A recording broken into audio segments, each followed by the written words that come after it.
Merci. Merci Louis. Je suis Stéphane Guéry. Moi, c'est ma 3e édition. Et je peux résumer, donc je la tiens à l'envers. Et je peux résumer comme ça le sentiment que j'ai eu en rentrant de cette édition 2017 de South by Southwest. L'histoire a commencé quand les hommes ont inventé les dieux. Elle s'achèvera quand ils deviendront des dieux. Vous l'avez peut-être lu, c'est en 4e de couve du bouquin de Harari qui s'appelle Sapiens. Donc je vous conseille la lecture si vous ne l'avez pas lu, c'est absolument excellent. C'est exactement ce que nous avons vu là-bas. On a vu des start-upers, on a vu des biologistes, on a vu des chercheurs, on a vu des futurologues. Ils s'acharnent tous à essayer de faire de l'homme un dieu, et c'est ce que je vais essayer de vous montrer en moins de 10 minutes. La première application, c'est de cette société qui s'appelle Rotex, qui propose, ce sont des simples patchs, comme pour arrêter de fumer. C'est des stickers, donc ça se colle, c'est éphémère, hein, c'est pas un implant sous la peau, et ça permet de mesurer et de prendre le pouls, la température, l'activité cardiaque, et donc de voir les anomalies. On devient déjà des objets connectés de cette manière, sauf qu'on est des êtres humains connectés et augmentés. Un nouveau pas pour devenir des dieux. Bien sûr, en plus, vous imaginez, le coût est de quelques centimes. C'est accessible pour tout le monde. Alors, c'est vrai que l'implant fait encore peur, mais pas pour longtemps, à mon avis. Parce que lorsque l'on voit les prothèses de cette société qui était présente là-bas, la puissance de découplage, la pulsion qu'elles arrivent à y mettre, mais aussi la rotation beaucoup plus forte que l'on peut avoir avec ces prothèses, fait de cette vieille jambe quelque chose de complètement dépassé et inutile. Je pense qu'il y a peu de temps avant que l'on voit des gens se faire découper et amputer d'un bras pour le faire remplacer directement par cette prothèse. On n'est pas loin de l'homme qui valait 3 milliards, mais surtout, lorsqu'on aura à côté de nous des gens qui ont ça, on sera un peu obligé d'y passer, nous aussi. Voilà comment un peu plus encore, on va devenir des dieux.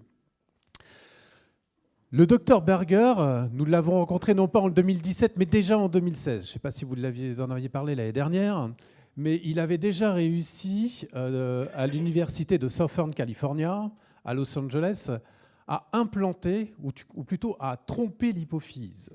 Donc avec un implant dans le cerveau, il avait réussi à réimplanter une mémoire à un patient qui ne se souvenait plus, qui avait perdu la mémoire. C'est déjà possible. On peut réimplanter une mémoire, ce qui veut dire aussi qu'on peut changer une mémoire, en implanter une nouvelle. Et donc, là aussi, les sujets éthiques commencent à s'ouvrir. Est-ce que demain, quelqu'un n'aura pas l'idée de changer la mémoire de quelqu'un qui n'aurait pas forcément voulu, comme peut-être à Guantanamo? Ça, c'était déjà il y a 1 an. Nous rentrions à peine de Austin. Je crois que j'étais encore dans l'avion quand Elon Musk annonçait, après ses voitures électriques, de se lancer dans une nouvelle activité et aussi les voyages dans l'espace. Sa nouvelle entreprise s'appelle Neuralink et lui, il a une obsession. C'est que voyant tous ces chercheurs essayant de faire de la machine un être supérieurement intelligent à l'humain, il veut remettre l'humain dans la course. C'est l'objet de cette société. Il veut permettre au cerveau humain de se connecter à la puissance de la machine à l'extérieur. Donc d'abord se connecter à Internet, pouvoir interroger en direct toute la connaissance extérieure.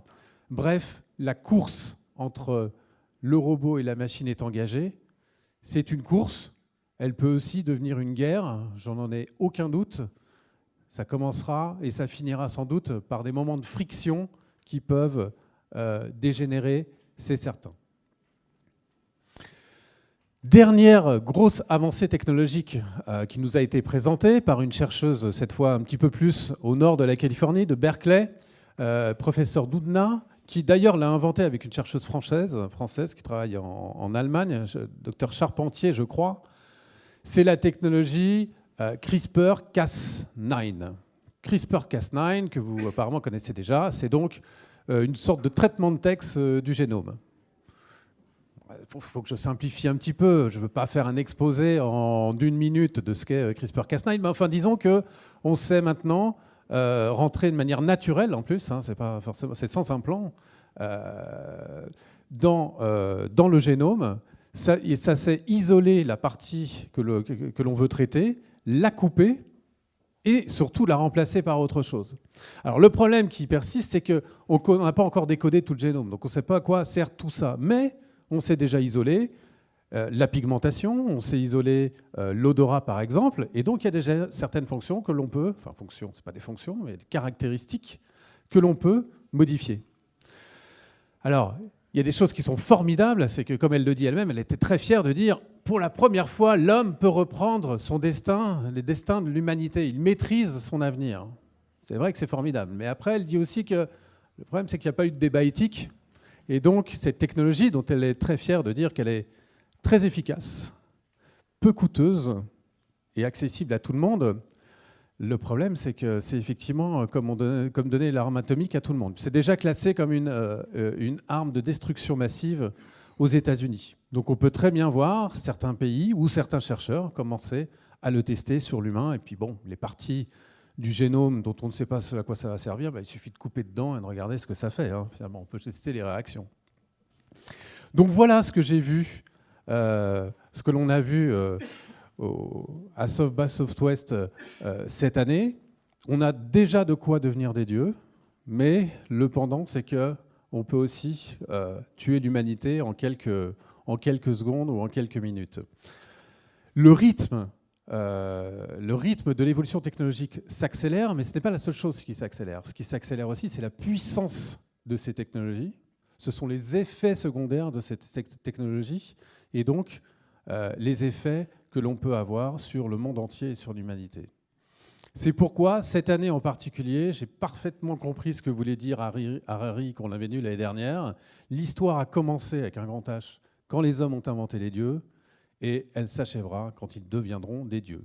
Il vient de sortir Homo Deus, peut-être que certains l'ont déjà lu, mais ce sera ma prochaine lecture. Merci beaucoup.